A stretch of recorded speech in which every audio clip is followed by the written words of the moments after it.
right, you guys, welcome back to another episode of A Tailor-Made Life podcast, where every conversation is one step closer to designing the life that God has for you. I'm your host, Taylor Renee, and as always, I'm so excited to have you back here with me. I think we should honestly just get right into it.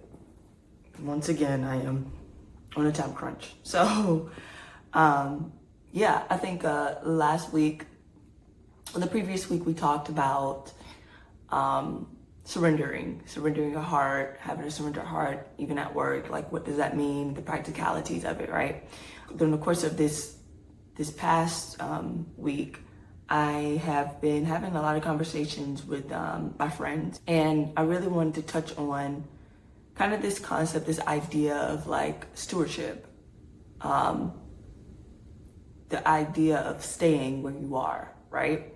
So, long story short, I think for the most part, right, we have as Christians, not even just as Christians, just as human beings, especially in this culture, in this society today, I'm very anti pop culture, right?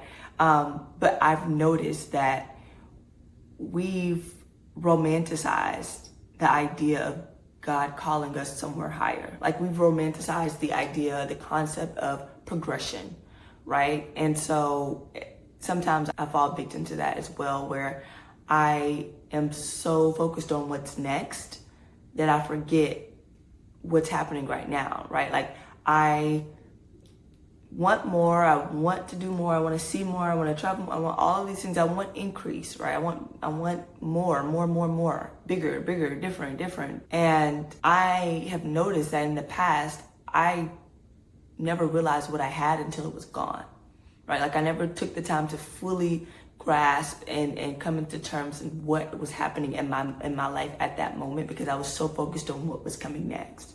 And so I think that's a common thing, right? Like, where we romanticize the idea of God calling us into something new. Like, we love talking about, the open door or a new season in our life and a new opportunity, taking the leap of faith, like all of the things that are so exciting, right? But we don't talk about when God has not called us to move on, right? When he's called us to stay exactly where we are, where we get something new. And now he's like, okay, I've increased you. I've got you from point A to point B. Now it's time for you to sit.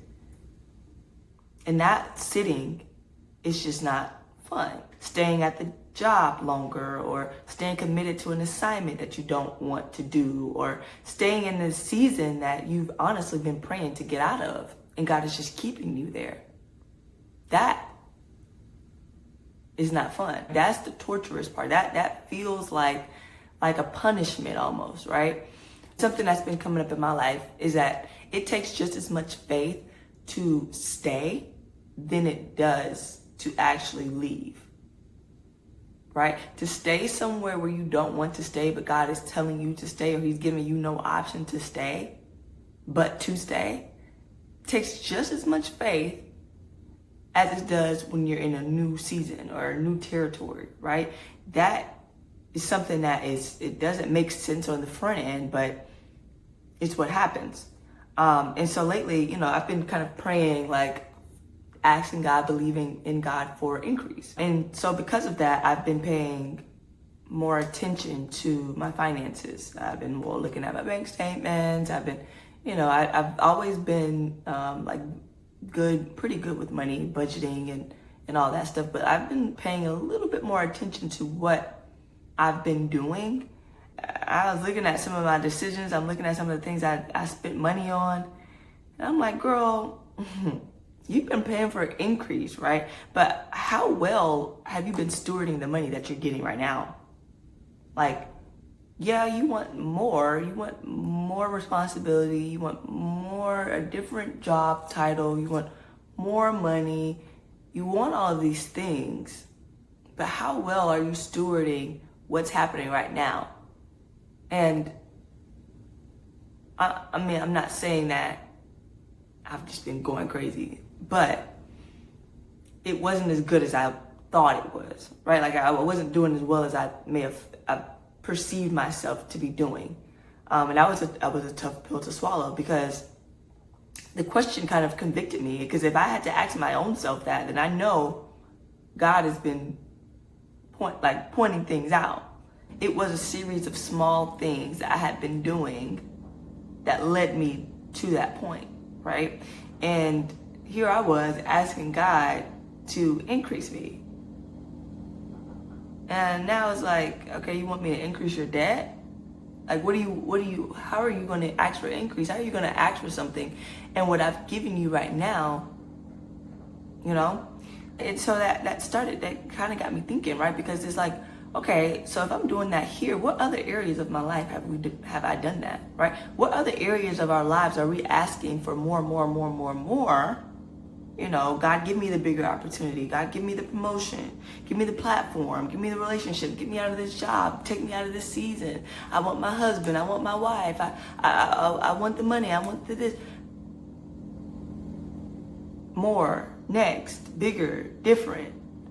But how well are we stewarding what we already have right now?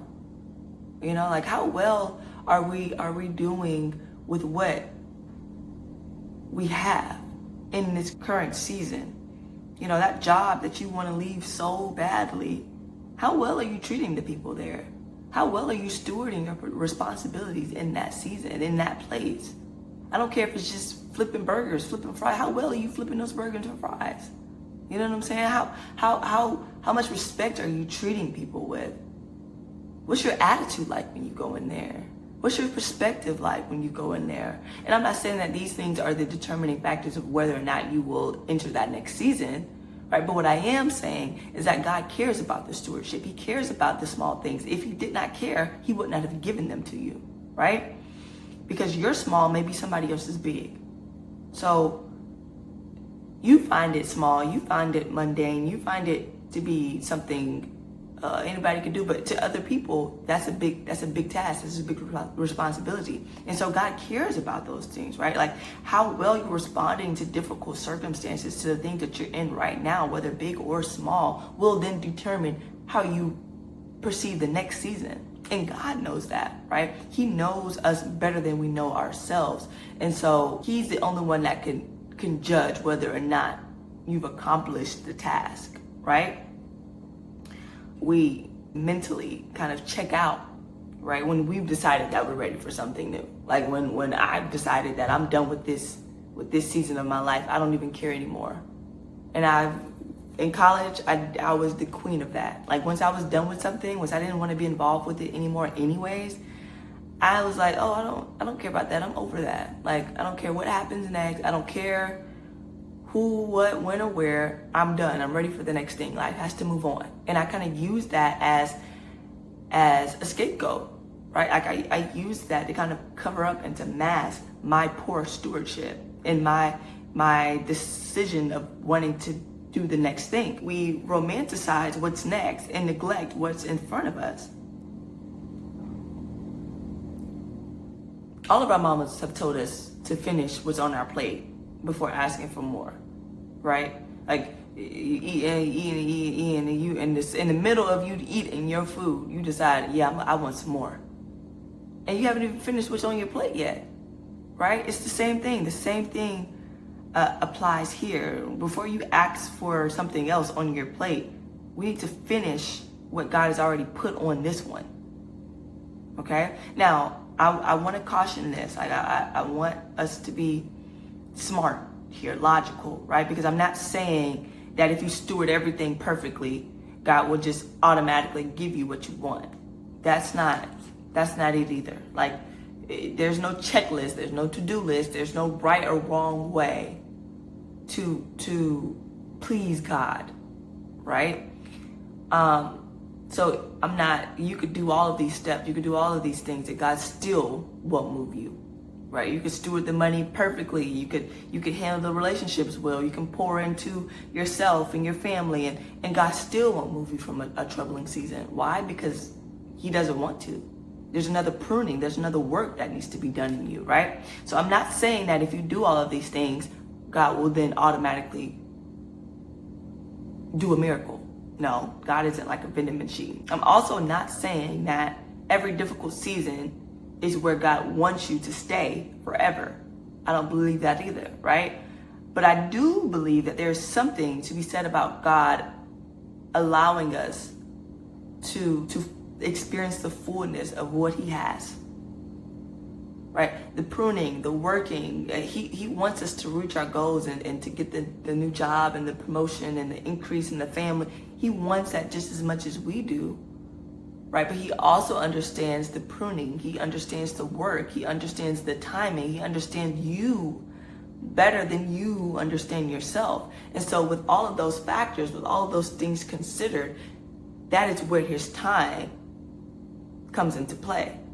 That is the difference between our timing versus his, right? Because he knows the things that we don't know. So therefore, he is able to make a more logical, more feasible decisions, because there's things in us that need to be worked up, that need to come out, that need to be revealed, that need to be pruned, that need to be developed, right? And so we don't even know most of the time what we're asking for because we're so stuck on what we see.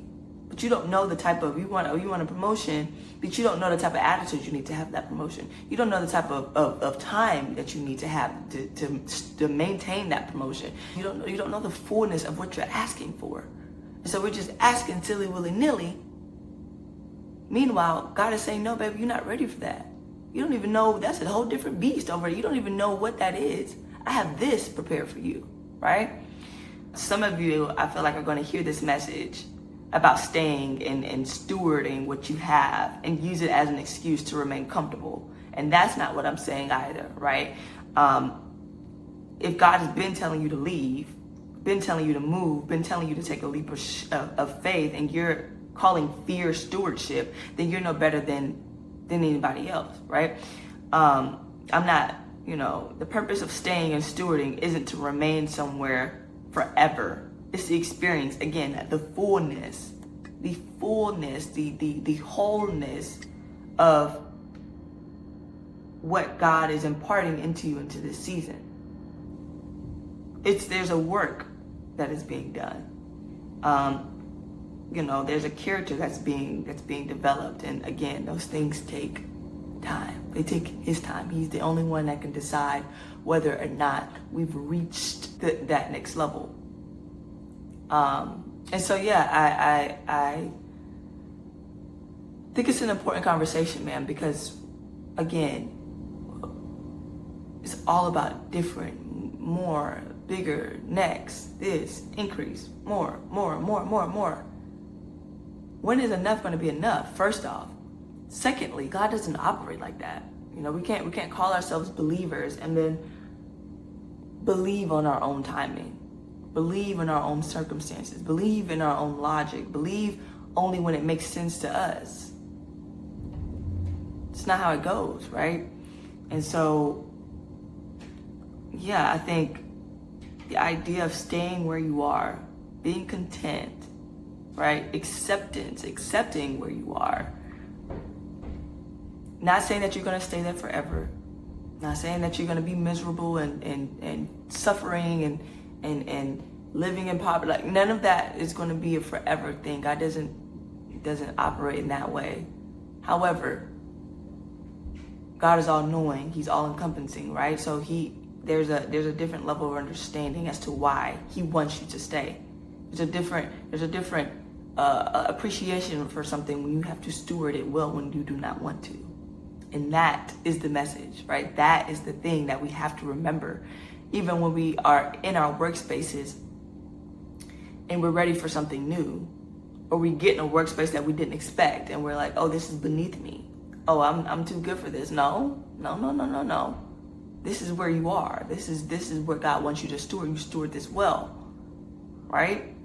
So, yeah, the question we need to stop asking is God, when are you going to give me what's next?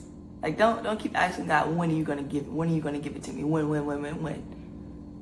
Instead, and I just had to have this conversation today. I had this prayer today. I'm like, God, okay, I'm not gonna ask you when or where or how or whatever. I'm going to propose that you take me through an intensive boot camp. Show me what I need to do. Show me what your goal is here? What are you trying to teach me? What lessons do you want me to learn? Show me how I can reach that next step, right? Like, show it to me. I'm not asking when or how it's going to happen or what. Just tell me what I need to do, if there is anything I need to do, right? And so I think that's a better question than to ask when.